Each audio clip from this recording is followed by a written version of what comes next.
Yes, how I got 500 subscribers in 1 month when I started back building up my YouTube video. And I am Lee Hill, your hair coach. And today, I just wanted to talk to you about how if you're a person, especially if you're up in age and you have tons and tons of wisdom, right? Whatever the platform may be for you, that you take advantage of this and just start helping people. One of the reasons why I started the YouTube channel is because I wanted to help so many of my sisters, especially, it is rocking, y'all. This thing not even working. I'm at work. Before I go to work, I was like, let me shoot up a new video. And I'm one of those people. I've been a hairstylist. I was telling you guys, a cosmetologist for over 24 years, right? I thought it was 22. It's like 24 years.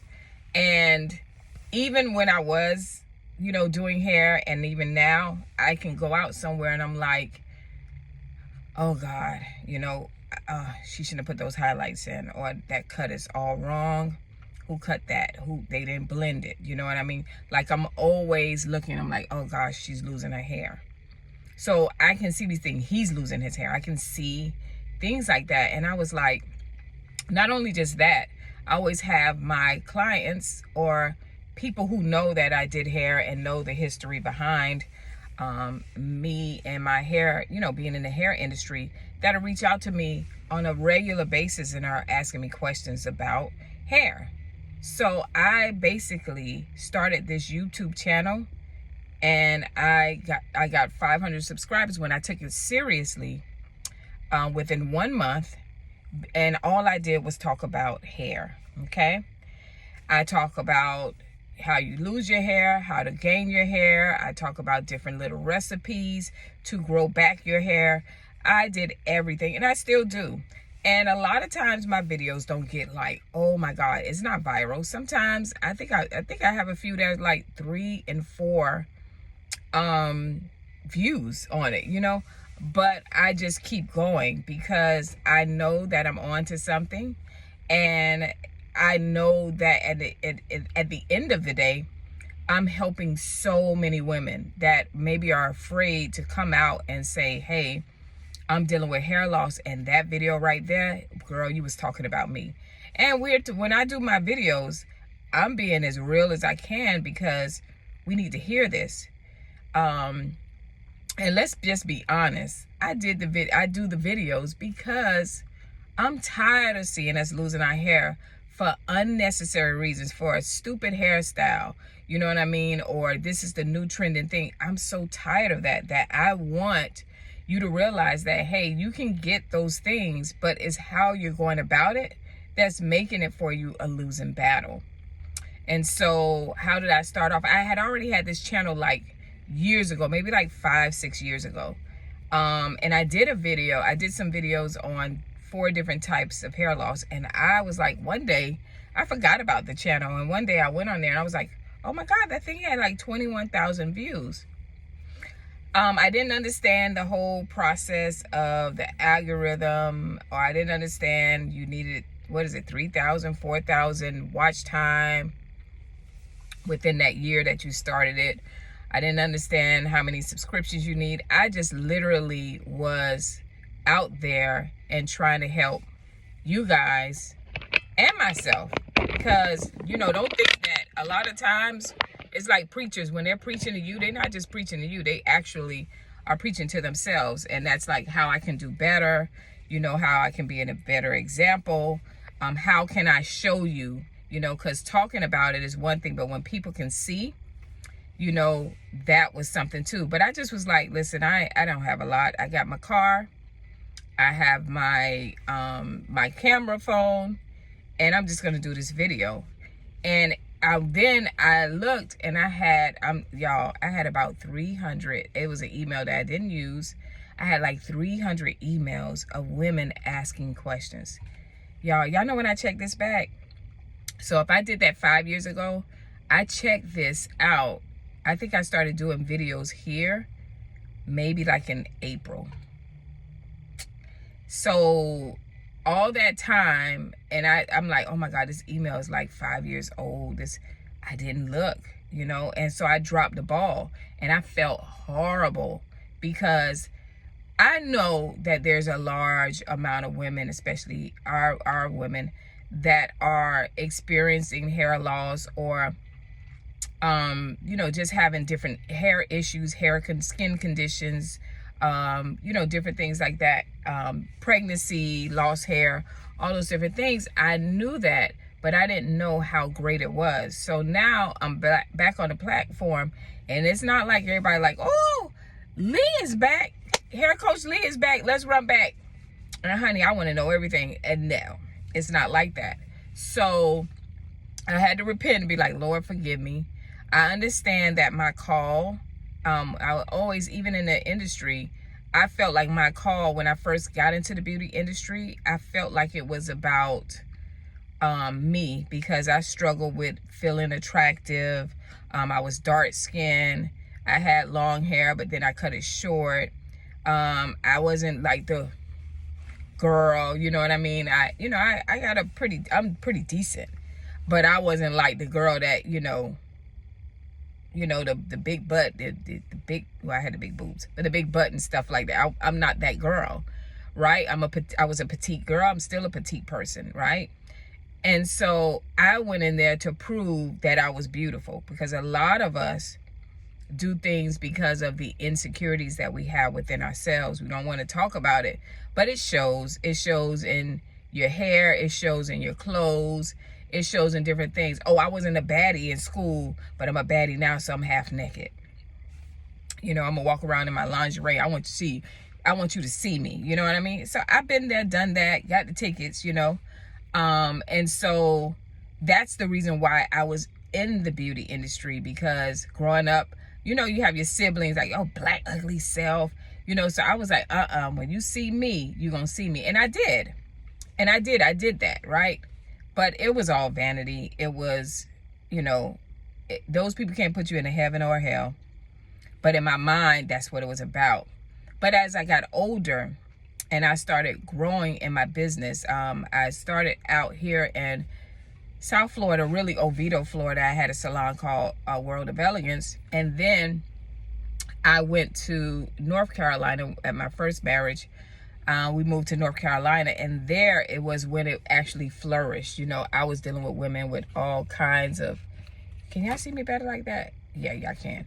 I was dealing with women. That's when I had women in Florida start coming to me with hair loss, and I was like, dang, this thing is like weird. Y'all, that was back in 2006 that women were experiencing hair loss. But I'm gonna be honest, and it was black women. In my salon, I had my own salon, and it was diverse. But I was noticing the women that were coming in, they were having like fibroids, and they were on different medications, and so they were losing their hair. So it was more of a health issue. It wasn't what we have right now, where it's a pandemic of women just losing their hair for bad practices, right?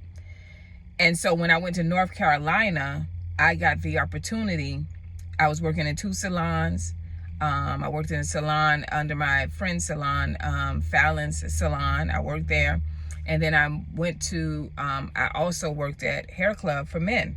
And I was over the women. And that's where my passion came. I was like, dang. So you had the other race of women, Caucasian women and stuff. They were losing their hair, and they were devastated that they had to wear a wig. I'm sorry, y'all. This sun beat me up. I need to get my other glasses. So they were devastated that they had to wear wigs, whereas the black women that were coming in there, I'm trying to still give me some lighting.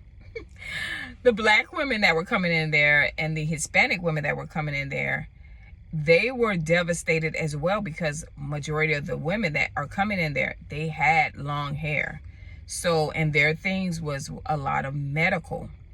Only people that I saw that came in for bad practices were, and it was our people, it was, our women, but they had already lost their hair for medical issues. Like this one lady had lupus, and she was like smoking a ton of cigarettes, and I was just like, oh God, you take that thing off. And She just didn't really take care of it unless she came to us and we washed it. We would see her every 3 to 4 months.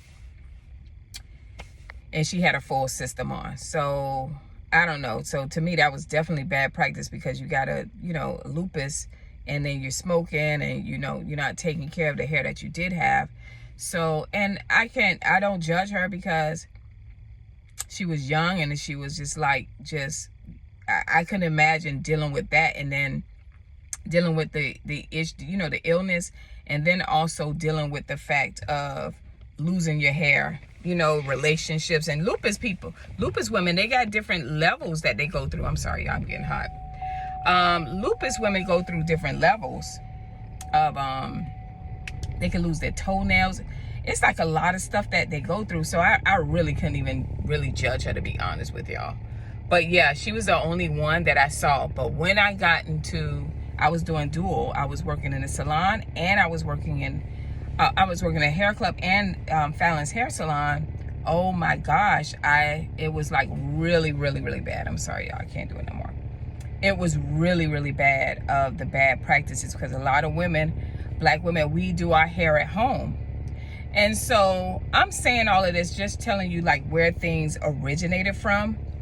And I used to do seminars. In Fallon's salon, I would do seminars, because it was starting to get out of hand, but it wasn't as bad. And at this point, this was like 2000, maybe like 2009, 2010, right? So I'm there, and I had women coming to me. I turned into like a hair doctor. Like, I still did great hair and, fabulous weaves, sew-ins and stuff. But when I did sew-ins, I made the women sign like, listen, you got to be committed to taking care of your hair. I don't want to just do your hair and destroy your hair, because it was getting bad. And they were like, okay. And then I would do seminars, and they would come out, and I was like, oh, so it's a need for this. And then, I ended up moving back to Florida, got a divorce. And I was single, and at that time, I was just like, whew.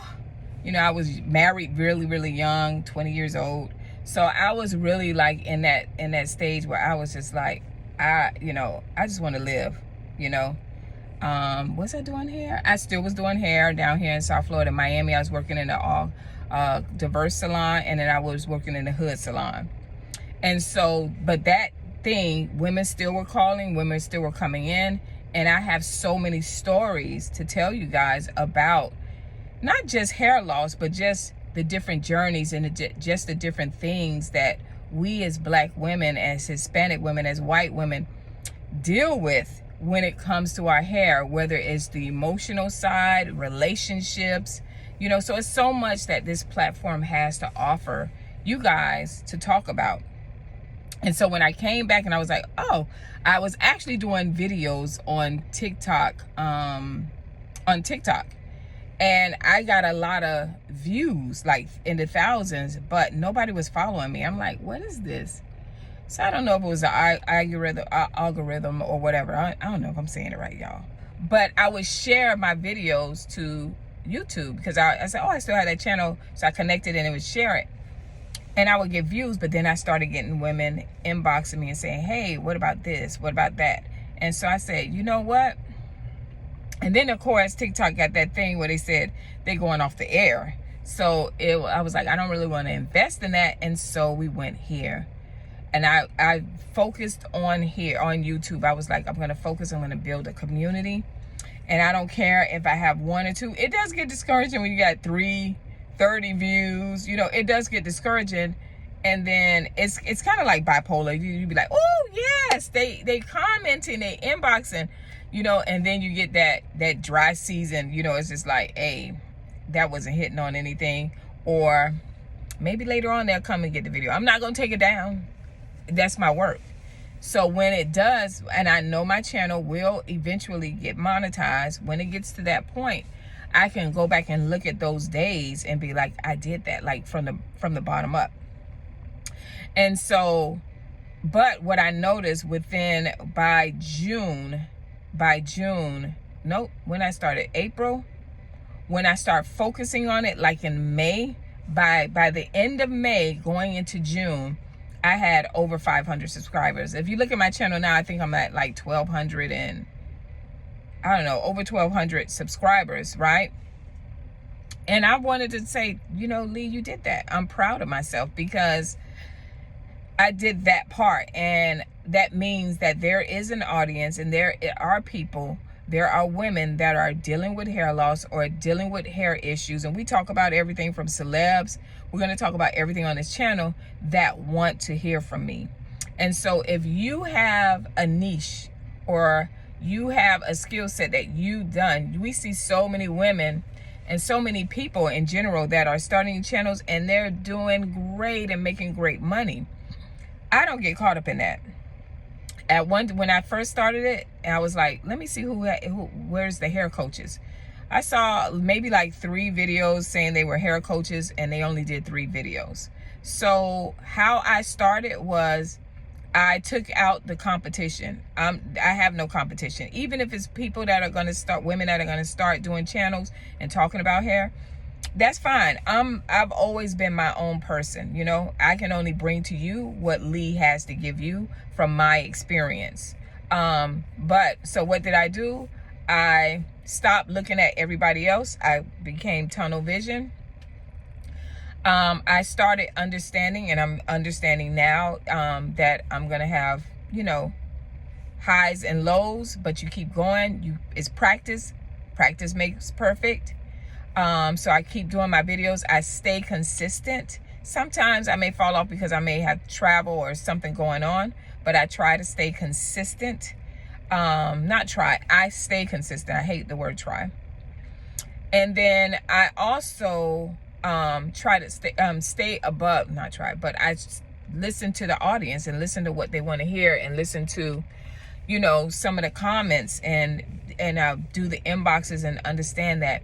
And so right now I'm in that stage of just connecting with you guys and giving you what you actually need, because you're going to tell me what you need and what you want. So that is what I did. You got to learn to be consistent. You got to have tunnel vision and cut out looking at everybody else's channel and what they're doing. And, oh, maybe if I do this, I can get more channels. You got to cut all of that out. You got to stay focused. Stay in your niche, because that is what you're good at. Stay at what you're good at, and what doesn't feel like work. It feels like you're just talking to your girlfriends, right? And you got to trust the process, y'all. You got to trust the process. And at the end of everything, the main foundation and the focus is, how am I serving my sisters? So if you have a heart where you're trying to serve sisters, everything else is going to come. You know how they say, seek the kingdom of God and all things shall come? It's the same thing, but your heart has to be right for people. You know, if you have a bad heart and you're trying to do things because you're like, oh, I'm going to make this money, and why I ain't get no views and I want to make my money, you're not going to do well. You know, you may do well for the beginning. It'll start off fast and it'll go downhill. But if you have a heart to serve, and you see, you know, like I see women that are like, oh my God, if she just did this, she won't even be experiencing hair loss. If she changed that, you know, and I'm not the, you know, gatekeeper. I'm going to give it to you. Everything, what they're talking about. How do you feel about it? Talk about it. Because in the end, if I can help one person, I know that sounds cliche, but if I can help one person that take their hair serious and value their hair and say, you know what, I want to change this, then I've done my job. If I can take one person and say, implement taking care of yourself like you do every day. If you get up early in the morning and you got to be to work at 7 a.m., get up at 5 a.m. Make sure you do your, you know, take care of your hair, take care of yourself. So if I can change that woman to value her hair, and if she wants to wear extensions, say, hey, you can do all of that, but you got to take care of your hair first and change the mindset, and see that our women are not losing their edges and not losing their hair and, you know, those different things. I did my part. If God forbid, if I had to leave this earth today, I know that I'm doing my part, right? And so that is how I got the 500 subscribers. I had that mindset, no matter what. And so I hope this video helps you guys out. And stay tuned. Of course, you know, I try to do at least 3 videos a week. So stay in tune, and I hope this video helps you guys out. And comment, tell me what you want to hear, talk to me, you know. All right, guys, I'll see you next video. Bye.